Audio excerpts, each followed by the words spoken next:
दोस्तों, मैं आपको सुनाने जा रहा हूं अपनी मंडली की सदस्य रत्ना ठाकुर की लिखी कहानी गृहस्थी धर्म।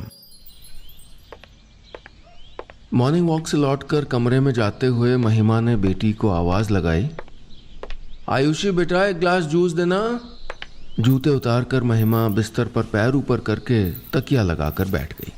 पति राजीव पेपर पढ़ते हुए मजे से मोबाइल रेडियो पे गाने सुन रहा था।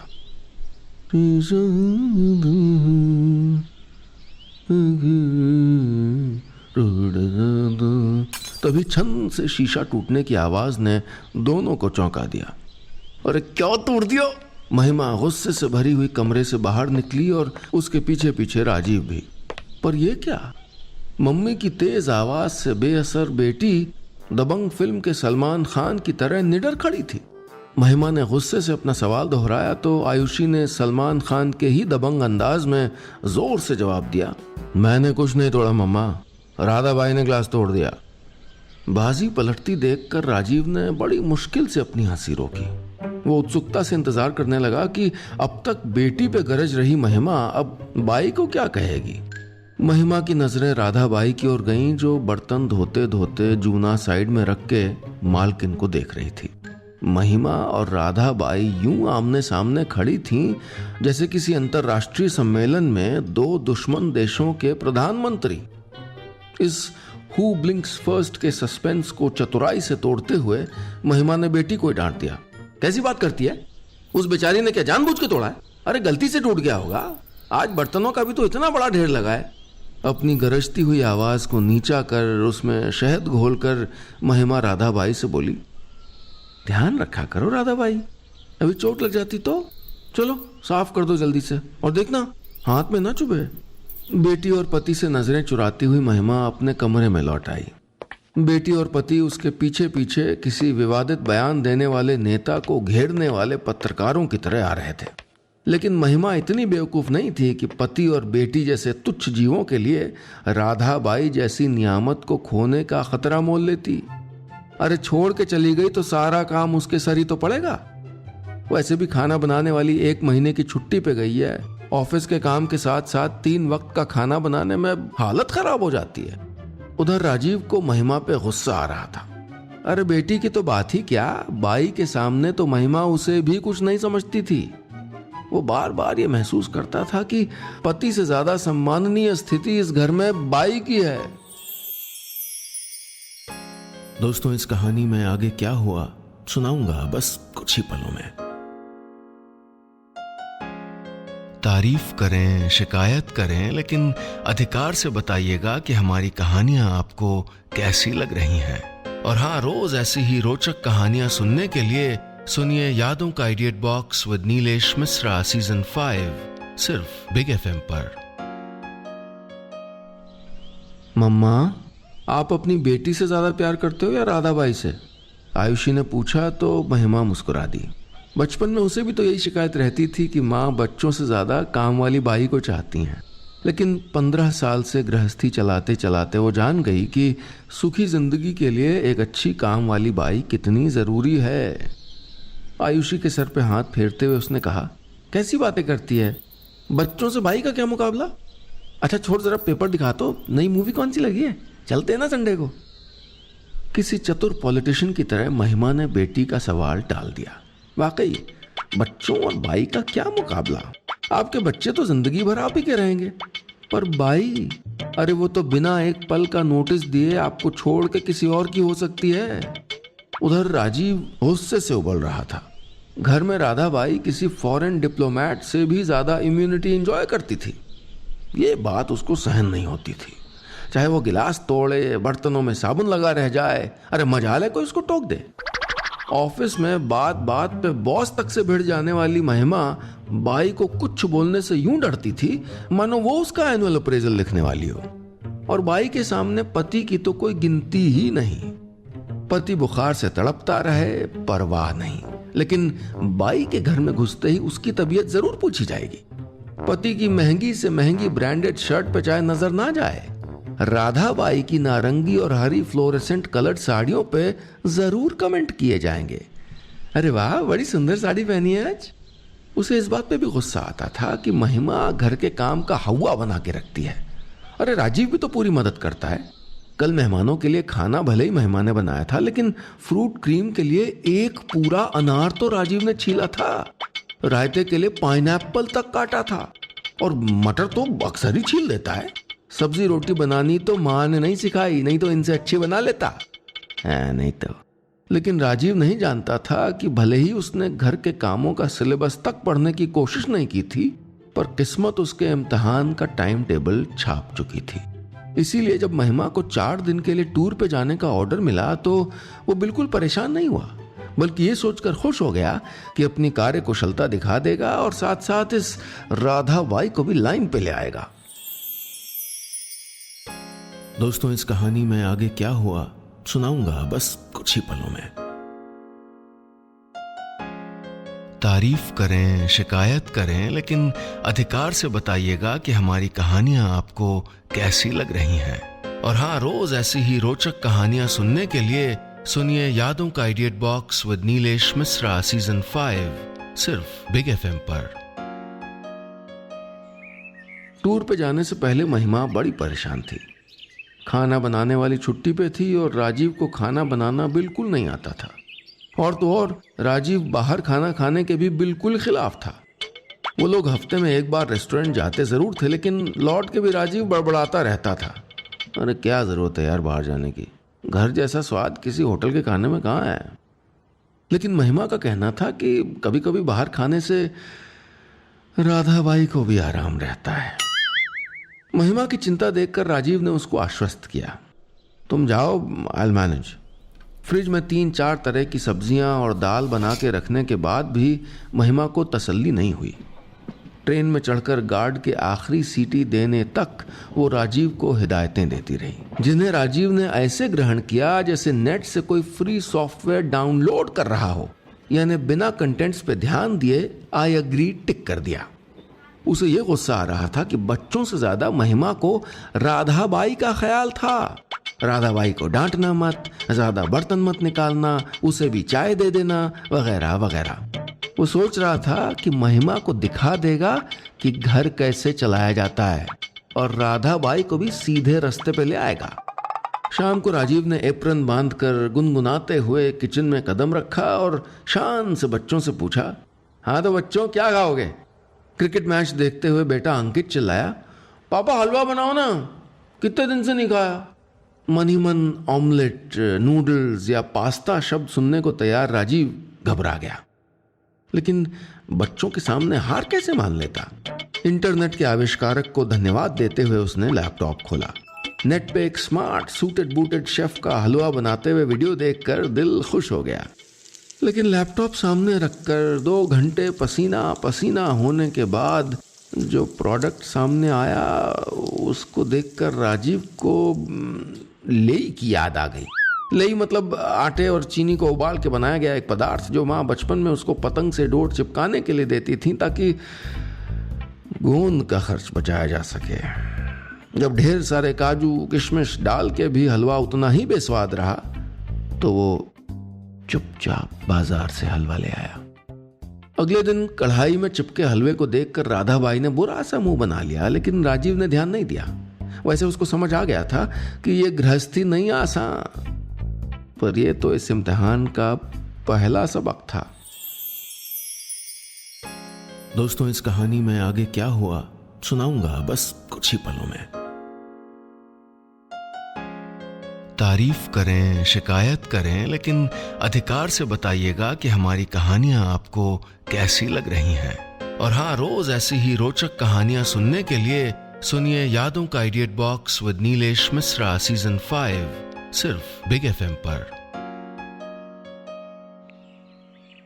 राजीव ने सोच लिया था कि अगले दिन सिर्फ इलेक्ट्रिक कुकर में चावल बना देगा जैसा महिमा ने कहा था, लेकिन अंकित बोला, पापा मम्मी ने चिली पनीर बना के रखा है, इसके साथ तो रोटी अच्छी लगती है, रोटी बनाओ ना।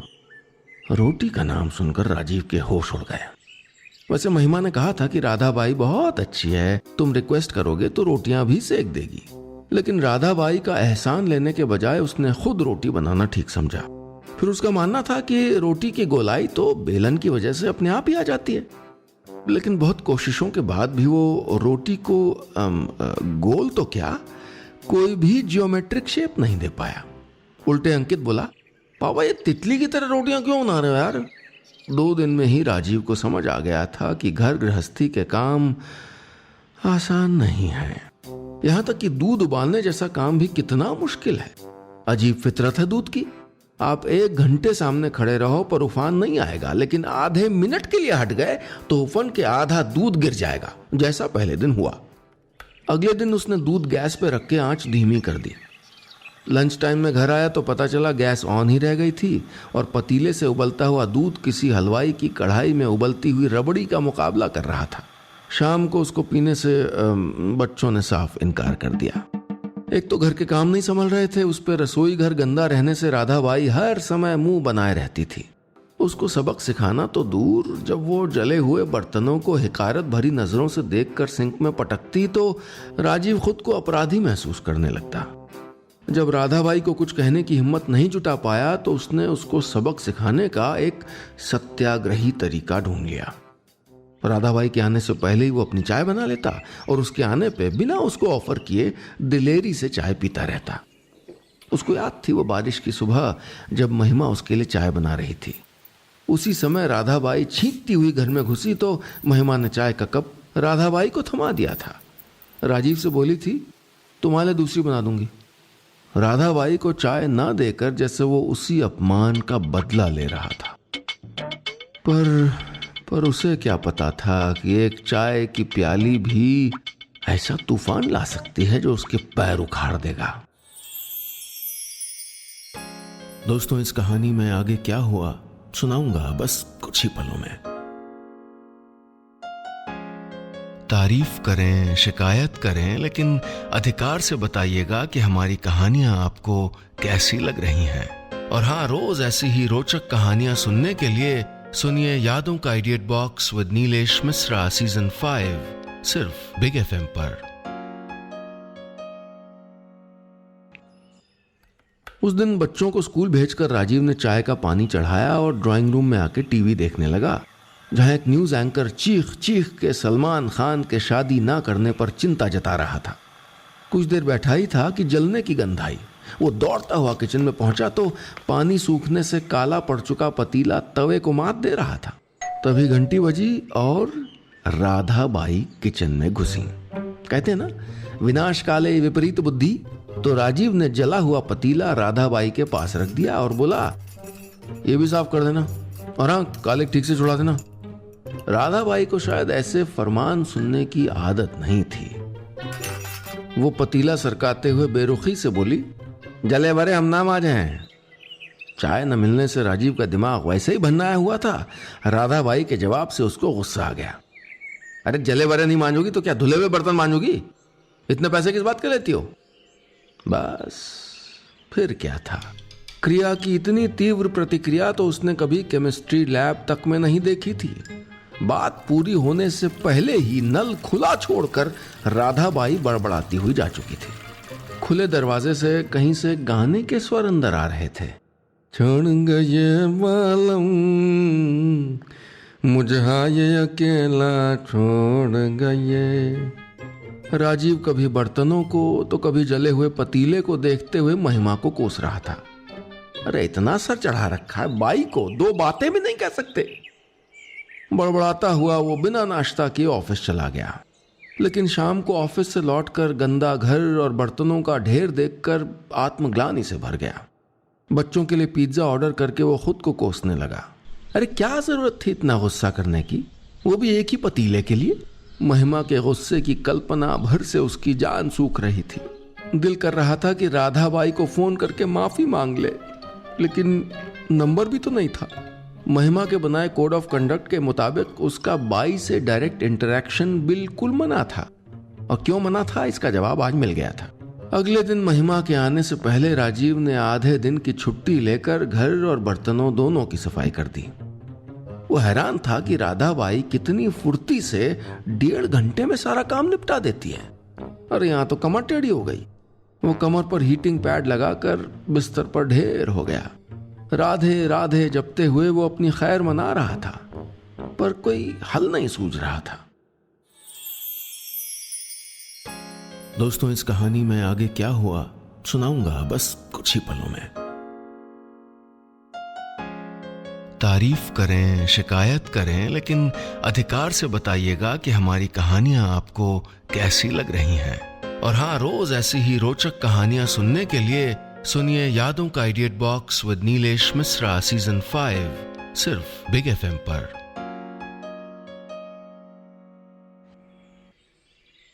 शाम को महिमा के आने के बाद घर में खुशी का माहौल था।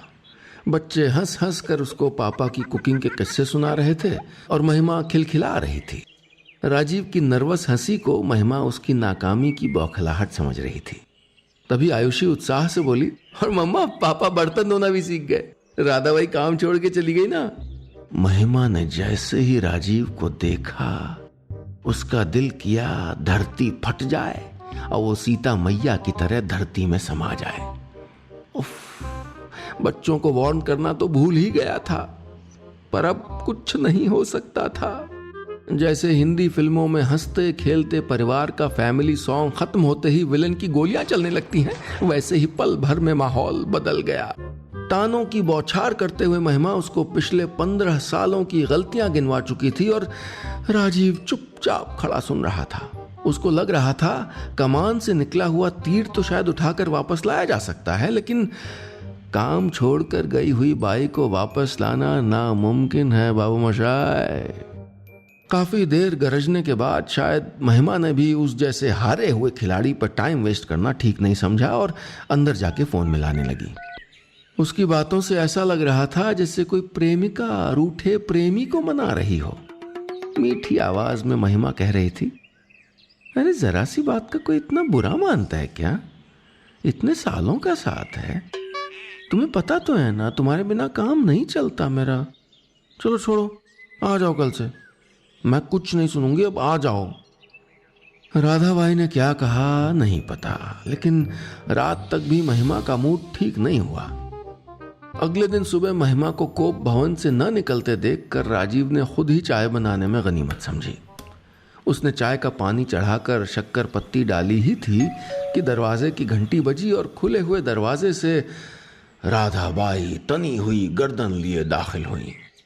राजीव के चेहरे पे खिल आई 2.5 इंच मुस्कान को नजरअंदाज करते हुए राधाबाई ने मोबाइल प्लेटफॉर्म पर रखा और कमर में पल्लू खोंसते हुए नल खोल दिया। बर्तनों की आवाज सुनकर महिमा भी बिस्तर से उठकर आंखें मलती हुई आ गई थी, लेकिन रसोई का दृश्य देखकर दरवाजे पर ही ठिठक गई।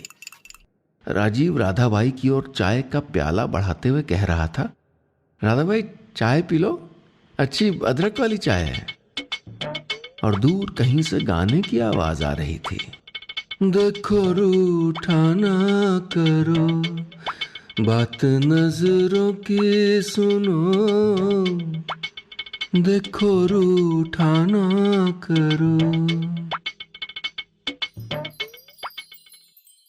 कहानी खत्म, पैसा हजम।